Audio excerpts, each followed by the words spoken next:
Good morning, ni tarehe 1 Februari mwaka 2026 watu wangu. Happy Sunday, inaitwa Gospel Express.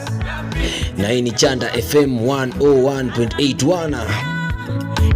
Mimi naitwa Brayo Kevo Imai. Kibao ni chake Rose Muhando akiwa amemshirikisha The Guardian Angel.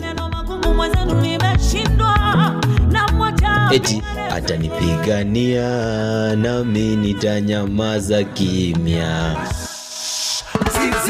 Gimme.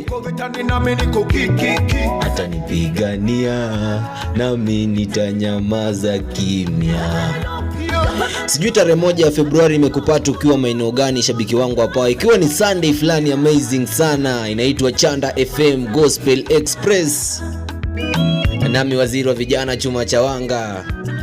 We. Ni mwezi fulani